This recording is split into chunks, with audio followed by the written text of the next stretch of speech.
Oke, baiklah. Assalamualaikum warahmatullahi wabarakatuh. Ya, sampai kita pada tahapan akhir proses pembuatan laporan keuangan dari Udi Buana, yaitu pada pertemuan kali ini saya akan bahas terkait bagaimana cara menyusun jurnal penutup dan neraca saldo setelah penutupan. Ini adalah proses akhir dari laporan keuangan dari Udi Abadi.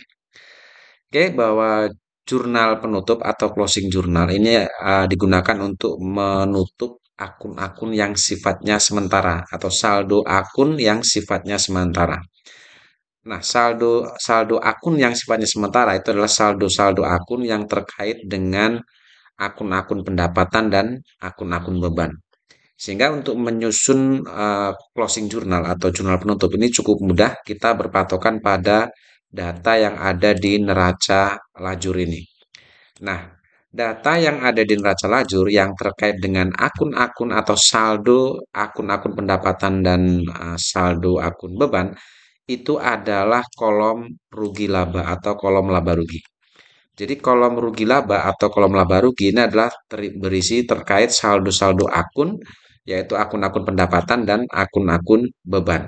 Sehingga data saldo akun yang ada di neraca lajur kolom rugi laba, inilah yang akan kita gunakan sebagai data untuk menyusun laporan keuangan, yaitu terkait dengan jurnal penutup.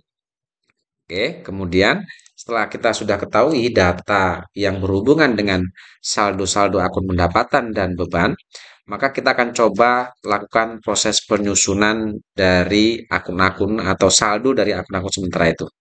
Yang pertama, kita akan coba tutup saldo untuk akun-akun yang berhubungan dengan pendapatan. Nah, di kolom rugi laba, di sisi debit dan kredit, untuk mengetahui mana akun-akun pendapatan dan akun-akun beban, kita cukup melihat saldo di sisi debit atau kredit. Bahwa kita ketahui untuk kolom rugi laba, saldo akun yang berhubungan dengan saldo-saldo pendapatan itu adalah saldo yang berada di sisi sebelah kredit. Kalau kita lihat di sisi sebelah kredit itu ada satu, dua, tiga, empat. Ada empat saldo atau ada empat akun yang berhubungan dengan akun-akun pendapatan. Yaitu adalah akun sales, lalu freight collected, lalu ada bad debt expense, dan terakhir ada interest revenue. Itu adalah akun-akun pendapatan. Sehingga akun-akun pendapatan itu jika kita susun dalam jurnal penutup, bahwa kita ketahui juga bahwa jurnal penutup itu fungsinya adalah membalikkan saldo. Nah, kalau kita lihat saldo pendapatan itu ada di sisi sebelah kredit, maka saat kita catat di jurnal penutup, kita letakkan di sisi sebelah debit. Nah, kita masukkan sekarang tanggalnya tanggal 31. Nah, tadi di neraca lajur bahwa saldo akun pendapatan yang ada di kolom rugi laba itu ada empat akun, yaitu ada akun sales, lalu ada akun freight collected, lalu ada akun bad debt expense, dan ada akun interest revenue. Nah, ini kita masukkan atau kita catat di jurnal penutup di sisi sebelah debit seperti ini. Oke, kemudian kita masukkan kode akunnya sesuaikan dengan kode akun yang ada di soal. Kita masukkan saldonya. Untuk sales sendiri kita lihat di sini salesnya adalah 1.279.000.000 rupiah. Kita masukkan di sisi sebelah debit. Lalu untuk freight collected itu kita lihat 6.750.000. Kita letakkan di sini. Lalu kemudian untuk bad debt expense itu 6.650.000. Dan yang terakhir untuk interest revenue itu adalah 5.800.000. Kita masukkan ke sini. Ya, kemudian akun-akun pendapatan ini akan kita tutup dengan akun namanya ikhtisar laba rugi atau income summary di sisi sebelah kredit. Jadi akun yang digunakan untuk menutup akun pendapatan itu adalah akun ikhtisar laba rugi atau income summary. Nah, untuk jumlah income summary sendiri adalah akumulasi dari total yang ada di sisi sebelah debit. Kita masukkan di sini totalnya. Nah, sehingga jurnalnya untuk menutup akun pendapatan itu adalah sales, free collected, bad debt expense, interest revenue pada income summary. Nilainya masing-masing seperti ini. Oke, itu jurnal pertama untuk menutup akun-akun pendapatan. Oke, saya ulangi bahwa akun pendapatan itu ada di sisi sebelah kredit. Sehingga pada saat kita catat ke dalam jurnal penutup, saldo akun kredit tadi kita masukkan di sisi sebelah debit karena fungsi jurnal penutup itu adalah untuk menutup saldo akun yang sifatnya sementara atau membalik saldo akun yang sifatnya sementara. Yaitu jurnal untuk menutup akun-akun pendapatan. Sekarang yang kedua, kita akan tutup saldo untuk akun-akun yaitu beban, akun beban. Di sini kalau kita lihat saldo akun beban ini adalah yang ada di sisi sebelah debit untuk kolom rugi laba. Jadi di kolom rugi laba, saldo-saldo yang ada di sisi debit itu adalah saldo akun beban. Sehingga akun beban ini akan kita tutup senilai saldonya. Mulai dari sales return, kemudian cost of goods sold, freight collected, advertising expense, dan seterusnya ini. Nah, karena posisi saldo akun beban ini ada di sisi sebelah debit, maka pada saat kita catat di jurnal penutup, kita letakkan di sisi sebelah kredit. Nah, akun sendiri untuk menutup akun beban itu sama dengan akun yang digunakan untuk menutup akun pendapatan, yaitu income summary. Jadi income summary kita letakkan di sisi sebelah debit, kreditnya adalah kita masukkan akun-akun tadi yang apa namanya, yang ada di sisi sebelah debit di sini.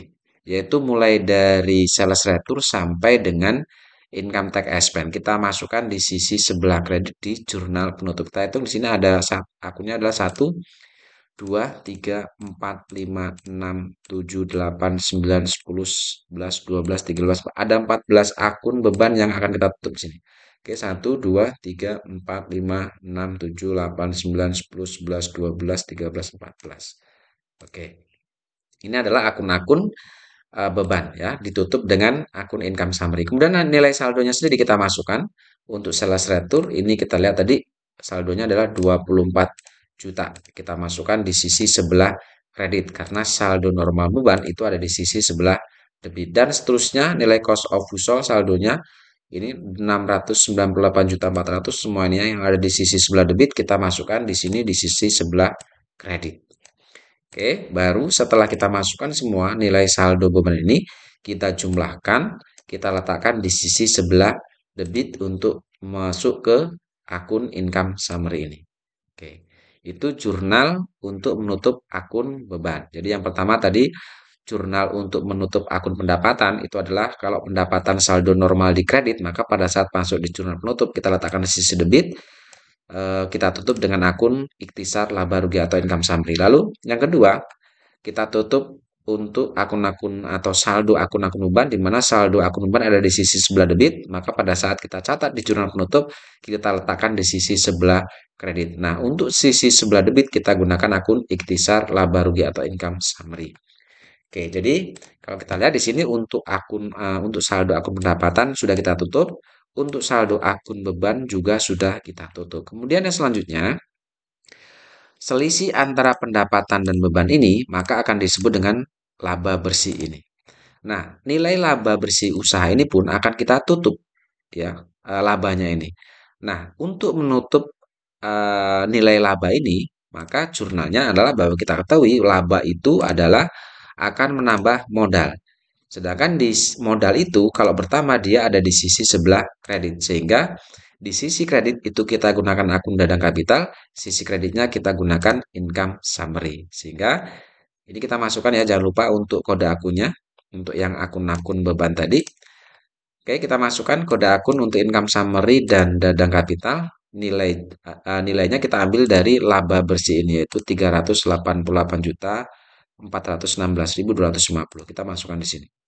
Oke, itu jurnal untuk menutup laba usaha. Dan yang terakhir yang masuk di jurnal penutup adalah jika di sini ada pengambilan pribadi oleh pemilik atau drawing di sini. Kalau kita lihat di sini, selain akun pendapatan dan akun beban dan laba usaha yang kita tutup, maka jika ada pengambilan pribadi oleh pemilik prive atau drawing, maka akun drawing pun atau saldo drawing itu pun akan harus kita tutup. Karena ini sifatnya sementara karena pengambilan pribadi oleh pemilik. Sehingga dadang drawing ini kalau kita lihat saldonya adalah 25.400. Ini pun harus kita tutup nilai saldonya ini. Nah, jurnal untuk menutup akun drawing ini atau pengambilan pribadi oleh pemilik Itu jurnalnya adalah kita tahu bahwa pengambilan pribadi itu akan mengurangi nilai modal sehingga di sisi debit kita gunakan dadang drawing dadang kapital, di sisi sebelah kredit kita gunakan dadang drawing atau akun previewnya sendiri. Oke, kita masukkan kode akunnya. Nah, nilainya tadi kalau kita lihat untuk drawingnya adalah 25.400.000. Ini untuk akun dadang drawingnya. Kita masukkan ke sini sisi debit dan sisi kredit 25.400.000. Oke. Selesai untuk pencatatan jurnal penutup ya. Setelah itu baru kita jumlahkan sisi debit dan sisi kreditnya. Setelah kita jumlahkan nilainya didapat debit dan kredit adalah 2.621.800.000 rupiah. Oke, itu jurnal penutup. Setelah selesai melakukan pencatatan terhadap penutupan akun-akun sementara, maka akan kita buatkan rekapitulasi dari jurnal penutup ini. Nah, menyusun data rekapitulasi ini seperti umumnya biasa yang kita lakukan sebelum-sebelumnya, bahwa rekapitulasi ini digunakan untuk mencatat atau mengelompokkan data akun yang ada di sisi debit dan ada di sisi kredit. Kalau kita lihat di sini di sisi debit, ini adalah akun-akun yang ada di debit ya. Nah, setelah kita kelompokkan begini, untuk akun-akun yang muncul di sisi sebelah debit, maka kita akan susun ke dalam data rekapitulasi ini sesuai urutan kode akun terkecil. Kalau kita lihat kode akun terkecil di sini adalah 31100. Berarti ini ya untuk akun dadang kapital. Sehingga kita masukkan di sini yang pertama, kemudian yang kedua 31300. Ini kode akun terkecil ya. 31300 di sini ada dua kali muncul 31300 maka kita cukup masukkan sekali. Oke, langsung kita masukkan totalnya saja 31100 tadi totalnya 25.400 kita masukkan di sini. 25.400 ya, sedangkan untuk 31300 ini karena muncul dua kali, ini kita jumlahkan. Setelah dijumlahkan, di sini didapatlah nilai sebesar 1.298.200.000. Dan seterusnya kalian masukkan kode-kode akun ini, mulai urutan kode akun terkecil sampai kode akun terbesar. Sehingga kira-kira kalau sudah dimasukkan hasilnya seperti ini. Oke, lalu kita masukkan yang ada di sisi sebelah kredit ya, berarti akun-akun yang masih berwarna hitam ini. Silakan kalian urutkan kode akun yang ada di sisi sebelah kredit mulai dari akun terkecil sampai dengan akun yang terbesar. Setelah saya susun kira-kira hasilnya seperti ini. Ya, hasilnya seperti ini. Lalu kemudian setelah itu baru kalian masukkan nilai saldonya. Caranya sama seperti tadi. 31.100 kita cari 31.100 itu ada saldo 388 juta. Sekian kita masukkan ke sini. Lalu kemudian untuk 31.200 ya 31.200 ini nilainya 25.400 ya. Kita masukkan ke sini. Dan seterusnya untuk saldo-saldo yang lain kalian masukkan. Kira-kira kalau sudah dimasukkan semua hasilnya kira-kira seperti ini. Ya, seperti itu hasilnya. Lalu setelah itu baru kita jumlahkan untuk sisi debit dan sisi kreditnya. Setelah dijumlahkan hasilnya mestinya itu adalah sama dengan yang ada di jurnal penutup ini. Nilai sisi debit dan sisi kreditnya. Oke, itu data rekapitulasi. Dan terakhir, untuk membuat neraca saldo penutupan, maka untuk menyusun atau neraca saldo penutupan, hasil dari dari jurnal penutup ini harus kalian posting ke buku besar. Harus kalian posting ke semua ke buku besar data rekapitulasi yang ada di closing jurnal ini. Tetapi catatan buat kalian, sebelum kalian melakukan posting dari jurnal penutup ini ke buku besar, maka pastikan bahwa di jurnal penyesuaian yang sebelumnya kalian buat atau kalian susun, data rekapitulasinya ini harus kalian posting terlebih dahulu ke buku besar ini.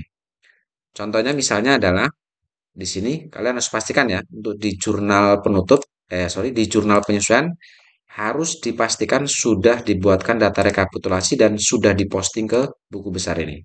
Contohnya misalnya di sini ada 1.400 kita posting ke buku besar 1.400 berarti ini. Nah, ini harus kalian posting terlebih dahulu sebelum kita posting yang ada di jurnal penutup ini. Nah, setelah yang di jurnal penyesuaian kalian sudah posting semua ke dalam buku besar, baru bisa kita lakukan posting dari jurnal penutup. Cara postingnya sangat mudah. Misalnya, kita akan posting dulu yang ada di sisi sebelah debit atau kita akan posting dulu akun-akun yang muncul di sisi sebelah debit. Yang pertama 3100. Kita masuk ke buku besar, kita cari kode akun 3100. Oke, yang ini berarti ya yang ini adalah untuk akun Dadang Kapital. Kita masukkan tanggalnya tanggal 31 dengan keterangan adalah closing jurnal. Tadi di closing jurnal kita memposting yang ada di sisi sebelah debit 25.400. Kita masukkan di sisi sebelah debit seperti ini. Oke, lalu kemudian kalian perhitungkan dengan saldo. Sebelumnya ada saldo kredit 922.650. Lalu ada posting dari jurnal penutup di sisi debit. Oke, karena kredit ketemu debit, maka yang kredit ini kita kurangkan. Lalu letakkan hasilnya di sini. Setelah dikurangkan, hasilnya 897.250 untuk saldo dalam kapital. Oke, itu yang pertama. Yang kedua, kita posting yang 31.300. Kita cari 31.300, berarti yang ini. Oke, untuk income summary. Kita masukkan untuk keterangannya 31 closing journal. Tadi income summary di jurnal penutup ada di sisi sebelah debit. Ya, nilainya adalah 1.298.000.000 sekian. Kita masukkan ke sini. 1.298.200.000. Karena sebelumnya tidak ada saldo awal, maka otomatis ini akan jadi saldo di sisi sebelah kredit per tanggal 31 ini. Ya, sorry, di sisi sebelah debit ya. Karena di sini debit, maka pindah di saldo di sisi debit. Ya, saya rasa itu contohnya kalian lakukan sendiri untuk yang sisi debit untuk selanjutnya dan yang sisi kredit kalian pastikan posting semua ke buku besar ini. Nah, setelah kalian posting semua, kira-kira hasilnya nanti seperti ini. Ya. Kalau kita lihat setelah kita posting yang sangat mencolok di sini kelihatan adalah bahwa dari kode akun 1.300 ya 3.1.200 mulai dari income summary mulai dari dadang drawing yang tadi masuk ke jurnal penutup sampai income summary dan seterusnya ini nilai saldonya nol semua ya. Jadi setelah adanya jurnal penutup maka akun-akun mulai dari kode 4 ke bawah atau pastinya adalah dari kode akun drawing tadi itu nilai saldonya nol. Ya, mulai dari dadang drawing sampai ke bawah sampai kode akun terakhir, kode akun 9 sekian, itu nilai saldonya nol semua. Sehingga yang tersisa itu adalah akun-akun yaitu saldo akun harta mulai dari cash in bank sampai dengan modal atau dadang kapital. Nah, kode akun harta, hutang, dan modal yang masih ada nih, inilah yang akan kita buat atau kita susun, kita masukkan ke dalam neraca saldo setelah penutupan atau post closing trial balance. Oke, sekarang cara membuat, menyusun neraca saldo setelah penutupan sangat mudah sekali. Kita tinggal ambil saldo akhir dari buku besar ini setelah adanya jurnal penutup tadi ya setelah adanya jurnal penutup. Maka di sini cara merekap saldo akhir dari buku-buku besar itu ke dalam neraca saldo setelah penutupan caranya adalah kita mulai dari cash in bank. Kita lihat cash in bank menyisakan saldo debit 1.127.260. Kita masukkan ke sini di sisi sebelah debit. Lalu untuk petty cash, kita lihat saldo petty cash juga ada saldo debit yaitu 8.700. Kita masukkan di sini di sisi debit 8.700. Lalu untuk account receivable, kita lihat di sini di buku besar untuk account receivable juga ada saldo debit 246 juta. Kita masukkan di saldo neraca saldo setelah penutupan di sisi sebelah debit 246 juta. Lalu selanjutnya untuk allowance for debt menyisakan saldo akhir yaitu di sisi sebelah kredit 6.150. Kita letakkan di sisi sebelah kredit 6.150. Dan seterusnya, silakan kalian ambil semua saldo-saldo akhir ini setelah adanya jurnal penutup tadi ke dalam neraca saldo setelah penutupan. Nah, setelah kalian masukkan semua, kira-kira nanti hasilnya seperti ini. Ya, hasilnya seperti ini. Dan terakhir, saldo yang ada adalah dadang kapital. Mulai dadang drawing ke bawah, itu nih karena nilai saldonya adalah nol, maka tidak perlu kita masukkan ke dalam neraca saldo setelah penutupan. Jadi data drawing, income summary, sales retur, dan selanjutnya karena saldonya nol, maka tidak perlu kita masukkan ke neraca saldo setelah penutupan atau post closing trial balance. Oke, setelah kalian merekap semua saldo-saldo buku besar tadi ke dalam neraca saldo setelah penutupan, kalian jumlahkan sisi debit dan sisi kreditnya. Setelah dijumlahkan hasilnya kira-kira seperti ini. Dapat debit dan kredit itu 1.820.335.335 ribu rupiah. Oke, seperti itu cara penyusunan jurnal penutup dan neraca saldo setelah penutupan. Saya rasa ini yang bisa saya sampaikan untuk tutorial terkait soal uji kompetensi tahun 2024, khususnya adalah paket 1, mengerjakan laporan keuangan secara manual. Oke, sampai ketemu pada pembahasan yang lain yaitu terkait spreadsheet khusus paket 1 dan pengerjaan dengan menggunakan aplikasi komputer yaitu aplikasi Mayop Accounting. Saya rasa cukup. Terima kasih. Assalamualaikum warahmatullahi wabarakatuh.